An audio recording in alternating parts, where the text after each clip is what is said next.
அவர் வந்து என்னன்னா அவருடைய சொந்த ஊர் வந்து கும்பகோணத்தை அருப்புள்ள தேப்பெருமாநல்லூர்ன்ற ஒரு சின்ன ஊர். அவர் ஒரு பெரிய பணக்காரெலாம் கிடையாது, ரொம்ப சாதாரணமான ஆள் தான். ஒரு ஜமீன்தார்கிட்ட வேலை பார்த்துட்டு இருந்தார். அந்த ஜமீன்தார் பேர் வந்து கயத்தூர் மிராசுதாரா சீனிவாசன். அந்த ஜமீன்தார் வந்து நிறைய அன்னதானம் செய்வார். அப்போ இவர் வந்து அவர்கிட்ட வேலை பார்த்துக்கிட்டு இருந்தார். இவர் வேலை பார்த்துக்கிட்டு இருந்தது அவரும் போய் அந்த அன்னதானத்தில் எடுத்து வேலையெல்லாம் செஞ்சு ஜமீன்தார் சார்பில் இவர் போய் எல்லா வேலையும் செஞ்சுக்கிட்டு எல்லா வேலையும் செஞ்சுக்கிட்டு இருப்பார்.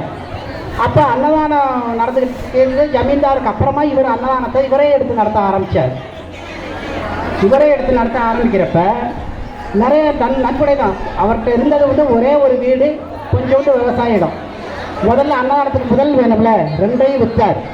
ரெண்டையும் விற்றுட்டு அன்னதானத்தை ஆரம்பித்தார்.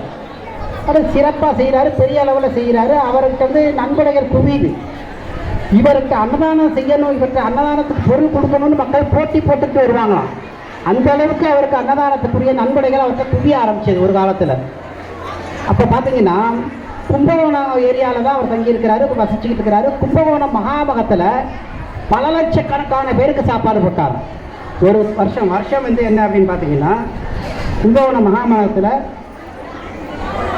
பல லட்சக்கணக்கான பேருக்கு சாப்பாடு போட்டார். அவர் வந்து அவர் பிறந்து இறந்த வருடம் அப்படின்னு பார்த்தீங்கன்னா 1897 கும்பகோணம் மகாமகத்தில் லட்சக்கணக்கான பேருக்கு அன்னதானம் செஞ்சிருக்கிறார்.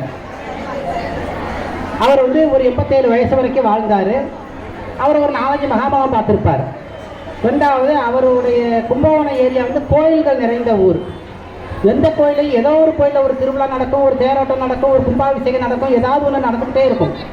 இப்போ இவர் வந்து எல்லா இடத்துலையும் இவர் தொண்டர்கள் படையோடு இறங்கிடுவார், அன்னதானம் செய்வார். ஒரு தடவை அவர்கிட்ட கேட்டாங்களாம், இப்போ இந்த கும்பாபிஷேகத்தில் எத்தனை பேர் சாப்பிட்ருப்பாங்க அப்படின்னு சொல்லி. இது வரைக்கும் 3 வண்டி நிறையா ஊறுகாய் காலியாயிருக்கு அப்படின்னாரு. 3 வண்டி நிறையா ஊறுகாய் காலியாயிருக்குன்னா இந்த கும்பாபிஷேகத்துக்கு எத்தனாயிரம் பேர் சாப்பிட்ருப்பாங்க பாருங்க. அவர் வந்து சாம்பார் வந்து பெரிய பாத்திரத்தில் வைப்பார். ஏன்னா லட்சக்கணக்கான பேர் சாப்பிட்றவங்க இல்லையா. கும்பகோணம் ஏரியா வந்து பாத்திரங்கள் செய்கிறதுல ஃபேமஸ். நல்ல பெரிய 5 அடி 6 அடி உயரத்துக்கு பெரிய அண்டாவாக செஞ்சு கீழே 2 அடிக்கு கருப்பு ஊற்றி பெரிய பாத்திரத்தில் வைப்பார். கிணத்துல தண்ணி இறைக்கிற மாதிரி சாம்பாரை வந்து கப்பி போட்டு இறைச்சி கொடுப்பாங்களாம். ஏன்னா எட்டி மோக்க முடியாது. 6 அடி 7 அடிக்கு பெரிய பாத்திரமா இருக்கும். அது கீழே அடுப்பில் 2 அடி இருக்கும், 8 அடி 9 அடிக்கு நிற்கும். எட்டி மோக்க முடியாது. கிணத்துல கப்பி இறைக்கிற மாதிரி 2-3 கம்பை நட்டி ஒரு கப்பியை போட்டு இறைச்சி கொடுப்பாங்களாம். அவர் மோர் எப்படி செய்வார் அப்படின்னு சொல்கிறதுக்கு ஒரு உதாரணம் சொல்கிறாங்க.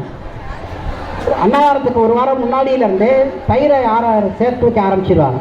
முதல்ல பெரிய பீப்பாயில் பாலை வாங்கி உரையை ஊற்றி நல்லா சீல் பண்ணி அந்த கோயில் குளத்தில் மிதக்க விட்டுருவாராம்.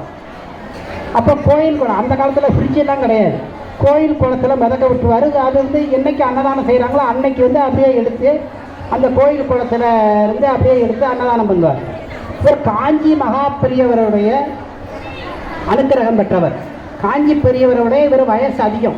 காஞ்சி மகத்தோட இவர் சம்பந்தம் பண்ண முன்னாடியே வந்து இவர் அன்னதானம் செஞ்சுட்டு இருக்கிறார். காஞ்சி பெரியவர் சின்ன வயசாக இருக்கிறப்பவே இவர் வந்து அவர்கிட்ட போய் பார்த்து ஆசீர்வாதம்லாம் வாங்கிட்டு வந்தவர். இவருடைய இறப்புக்கு காஞ்சி பெரியவர் என்ன சொன்னாராம், சன்னியாசம் வரல, தீட்சை வரல, அன்னதானம் செஞ்சே இவர் முக்தி அடைந்து விட்டார் அப்படின்னாராம். காஞ்சி பெரியவர் சொன்னார் 100க்கு 100 உண்மை தானே. இவர் இறந்த அன்னைக்கு காஞ்சி பெரியவரோட உத்தரவுப்படி கும்பகோணத்தில் இருந்த எல்லா கோயிலையும் மோட்ச தீபம் ஏற்றினாங்களாம். காஞ்சி பெரியவர் உத்தரவு கொடுத்துருக்காரு, அன்னதான சிவன் வந்து முக்தி அடைந்து விட்டார், எல்லா கோயிலையும் இன்னைக்கு மோட்ச தீபம் ஏற்றுங்க அப்படின்னு சொல்லி. அப்போ கண்டிப்பாக இவர் மோட்சம்தான் போயிருக்கிறார். இவர் இறந்த 10வது நாளில் கும்பகோணத்தில் இருக்கிற காஞ்சி மடத்தில் இருந்து எல்லாருக்கும் சாப்பாடு போட்டாங்களாம். இவருடைய காரியத்தை கும்பகோணத்துல எல்லாம் சங்கர மடமே செய்தது, இவருக்கு மோட்ச தீபம் ஏற்றியது அப்படின்னா இவர் அன்னதானம் செஞ்சதுனால தான் இவர் இவ்வளோ பெரிய மோட்சத்துக்கு போனார் அப்படின்றது 100க்கு 100 உண்மை. அதுக்கடுத்து நான் ஒரு சீக்கிரம் முடிச்சேன்.